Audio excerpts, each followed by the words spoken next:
एक विश्वास, एक दृढ़ता, प्रभु को पाने की एक ललकता, परमात्मा को प्राप्त करने की एक उमंगता, एक आनंदता।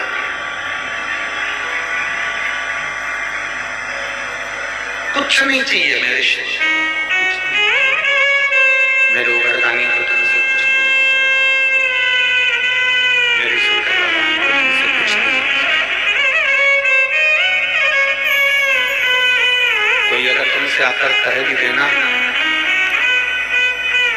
कि भगवान शंकर को धन दे दो, शिवजी प्रसन्न हो जाएंगे, मत मानना। कोई तुमसे आकर कह दे कि शंकर भगवान को वस्त्र दे दीजिए, आभूषण दे दीजिए, शिवजी प्रसन्न हो जाएंगे, मत मानना। कोई तुमसे आकर कह दे कि भगवान शिव को 56 भोग दे दो, भगवान शंकर प्रसन्न हो जाएंगे, बिल्कुल मत मानना, बिल्कुल मत मानना।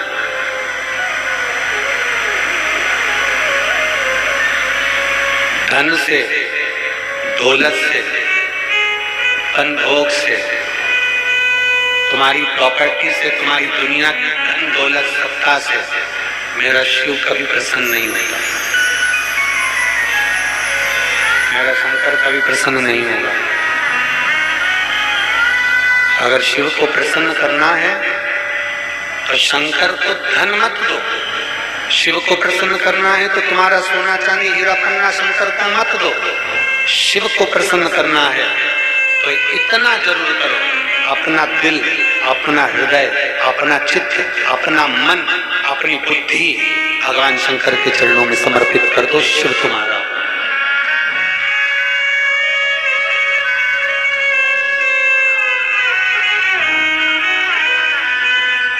शिव को प्राप्त करना कठिन नहीं है।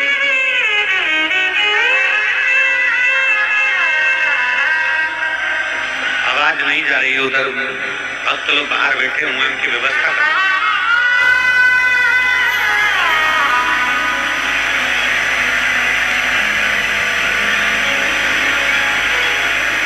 शिव को प्रसन्न करने के लिए बहुत साधना, शिव को प्रसन्न करने के लिए बहुत शिव को प्रसन्न करने के लिए बहुत साधना, उपासना, बहुत साधना उपासना की जरूरत। शिव को प्रसन्न करने के लिए, भगवान ओघड़दानी को प्रसन्न करने के लिए, भगवान शिव को प्रसन्नता के बहुत सारी साधना और उपासना की भी जरूरत नहीं। शिव को प्रसन्न करने के लिए केवल तुम्हारा निर्मल मन सो मोहि पावा,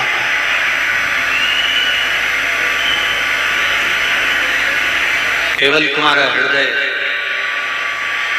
शिव को प्रसन्न करने के लिए केवल तुम्हारा निर्मल मन, तुम्हारा हृदय श्रेष्ठ हो जाए। आपने अगर बस ये दे दिया तो शिव तुम्हारा होगा, शंकर तुम्हारा।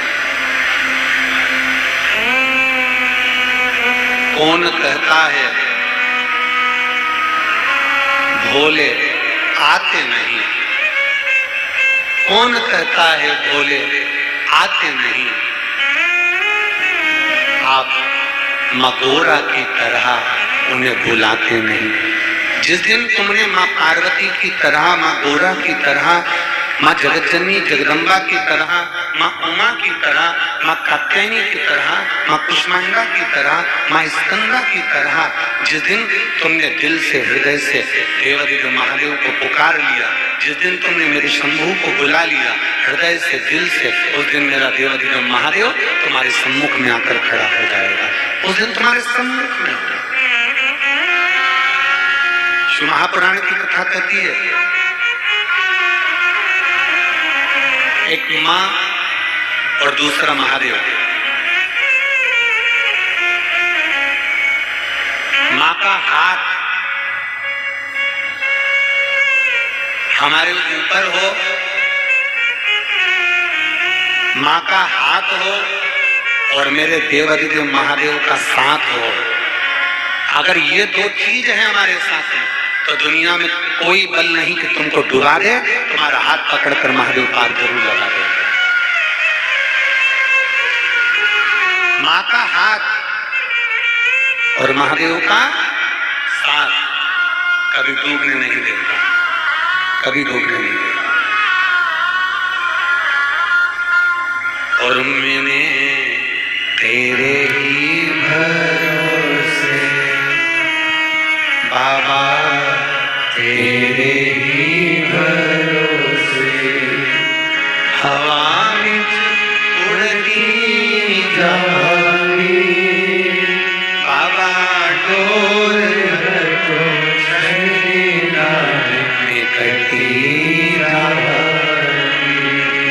भोले मैं तेरी कसम, शंभो मैं तेरी कसम, हवा विच उड़ती जावांगी बाबा, डोर है तो छड़ीना निकलती जावांगी।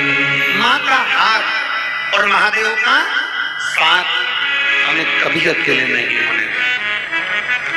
आप जिस मंत्र को जपते हो, आप जिसका स्मरण करते हो, आप पंचाक्षर मंत्र का नाम लेते हो, आप पंचाक्षर मंत्र का उच्चारण करते हो, नमः शिवाय बोलते हो, आप षडाक्षर मंत्र ओम नमः शिवाय जपते हो, आप श्री शिवाय नमस्तुभ्यम जपते हो, आप राम नाम कृष्ण नाम जपते हो, आप द्वादश अक्षर मंत्र ओम नमो भगवते वासुदेव का स्मरण करते हो, आप 2.5 अक्षर का कृष्ण नाम का उच्चारण करते हो, आप 2 अक्षर का राम नाम का उच्चारण करते हो। ये आपके ऊपर निर्भर करता है, आप क्या जपते हो ये आपके ऊपर।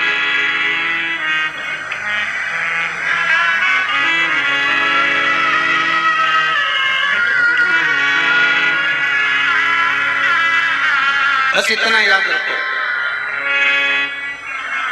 राम जपो, कृष्ण जपो, शिव जपो, दत्त जपो, तुम्हारी मर्जी पड़े उसका भजन करो। तुम्हारा मन पड़े ओम नमो भगवते वासुदेव का जाप करो, तुम्हारा मन पड़े राम कहो, शंकर कहो, श्री शिवाय नमस्तुभ्यम कहो, नमः शिवाय कहो, ओम नमः शिवाय कहो, तुम्हारी मर्जी पड़े उस मंत्र को जपो। और इतना याद रखना कि तुम्हारा विश्वास उस मंत्र के प्रति प्रबल होना चाहिए,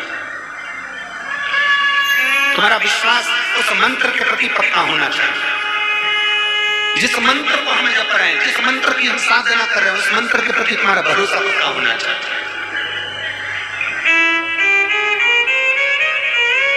अब तुम किसी के पास गए और किसी के पास जाकर तुमने पूछ लिया, गुरु जी बताओ हम जो मंत्र जपते हैं ना, इस मंत्र में कोई गलती है क्या?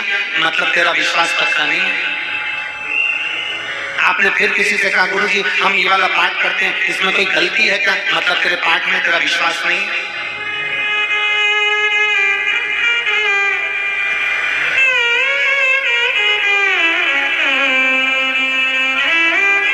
यहाँ इतनी सारी मेरी जीजियां बैठी हैं और बहुत सारी जीजियां मेरी आस्था चैनल पर कथा सुन रही हैं, फेसबुक पर कथा सुन रही हो। मेरे जीजाओं भी बैठे हैं यहाँ पर और मेरी बेटियां, मेरी माताएं बैठी हैं। आप एक विचार करना, विचार करिएगा। जो बेसन का जो चीला बनता है ना, बेसन का चीला बोलते, उलेटा बोलते, जो भी बोलते हो तो समझ जाना। बेसन घोल के उसमें अजवाइन वगैरह नमक मिर्ची सब मिला के और उसको घोल के तवे पर थोड़ा तेल डाल के उसको फैला देते हैं और वो उलट देते हैं, चीला बना देते हैं उसको। ठीक है, चीला ही ना, क्यों उलेटा? हाँ उलेटा चीला, तुम समझ जाओ जो भी बोलते हो। ठीक है, अब नमकीन चीला तो बनाना सरल है, पर गुड़ का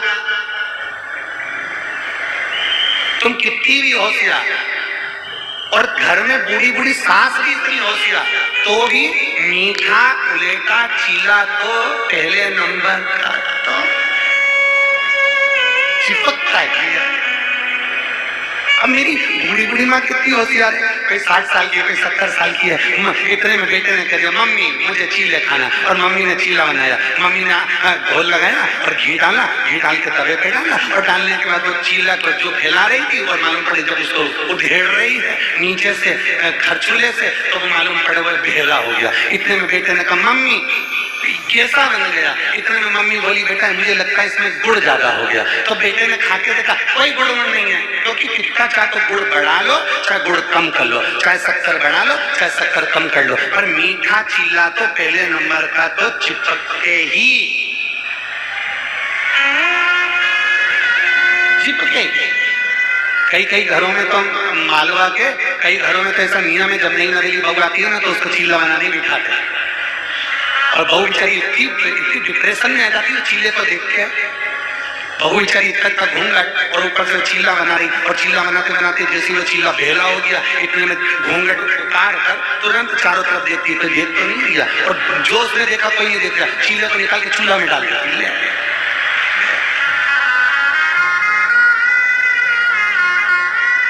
अब करे तो करे क्या? फिर क्या होता है, पहला चीला गड़बड़ हुआ, दूसरा थोड़ा सा ठीक हुआ, तीसरा थोड़ा सा ठीक हुआ, चौथा थोड़ा सा ठीक हुआ, उसके बाद में जब 3 चीले पूरे हो गए, चौथे चीले का नंबर आया तो मेरी जीजी नाना बेटी है, फिर कोई चीला चिपकता नहीं है, धड़ाधड़ बनते चले जाते हैं और लोग खाते चले जाते हैं, बड़े प्रेम से खाते हैं। बस पहले नंबर का चीला गड़बड़ होगा, दूसरे नंबर का चीला थोड़ा ठीक होगा, तीसरे नंबर का चीला ठीक होगा और चौथे नंबर का पूरा ठीक हो जाएगा। उसी तरह बचपन गड़बड़ हो गया, पहला चीला गड़बड़ हो गया ना, हो जाने दो, दूसरा चीला जवानी गड़बड़ हो गई ना, हो जाने दो, तीसरा चीला अधेड़ी गड़बड़ हो गई ना, हो जाने दो, पर चौथा चीला तुम्हारा गड़बड़ नहीं होगा, ये पक्का है, बुढ़ापा अच्छा निकलेगा। जिसने शिव की भक्ति की, जिसने शंकर की भक्ति करी है, उसका चौथी अवस्था ठीक हो जाएगी। बचपन खेल में खोया, जवानी नींद भर सोया, बुढ़ापा देख कर रोया, सिराने मोट हंसती है। अंत समय में चौथी अवस्था सुधारना है तो फिर अभी से रमना पड़ेगा, अभी से लगना पड़ेगा। जो अभी से रम गया, अभी से लग गया, ये मत सोचो कि मैंने जो मंत्र पढ़ा वो गड़बड़ है, मैंने जो पाठ करा वो गलत है, मैं गीता जी का पाठ करती हूँ, मुझे पढ़ना नहीं आता, मुझे श्लोक नहीं आता, मुझे शब्द नहीं आते, मुझे अच्छा नहीं आते, सब बात की बात। अगर आपके मन में एक भाव हो, परम पूज्य संत शिरोमणि भारत के बड़े विख्यात कथाकार परम पूज्य श्री गुजरात के रहने वाले डोंगरे जी महाराज, जिन्होंने श्रीमद् भागवत कथा को जन जन मानस तक पहुंचाया था, परम पूज्य डोंगरे जी महाराज ने, जो कथा के इतने रसिक थे कि उनकी कथा जब होती थी तो हजारों भक्त, जैसे लाखों भक्त आज शिवपुराण की कथा को प्रियता से आनंद से श्रवण करते हैं। श्रीमद् भागवत कथा का प्रचार करने वाले इस पृथ्वी पर, भागवत कथा को जन जन मानस तक पहुंचाने वाले इस पृथ्वी पर अगर सबसे श्रेष्ठ वक्ता अगर कोई हुए हैं तो परम पूज्य श्री डोंगरे जी महाराज हुए हैं, जिन्होंने घर घर तक भागवत को पहुंचाया। अब जिन्होंने घर घर तक भागवत को पहुंचाया, श्री डोंगरे जी महाराज, उस समय की बात है, बहुत पहले। आप कभी बनारस जाएं, आप कभी काशी जाएं, आप कभी वाराणसी जाएं, आप कभी बनारस के लिए जाएं, तो बनारस में जाकर, काशी में जाकर पूछिएगा डोंगरे जी महाराज का चरित्र, कोई भी बता देगा।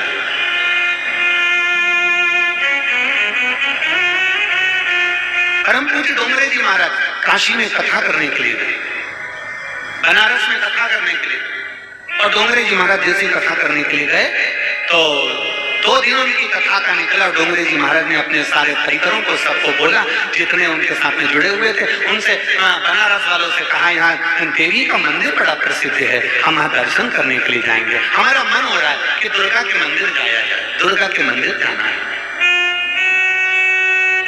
जैसे डोंगरे जी महाराज ने कहा, ठीक है, चलिए।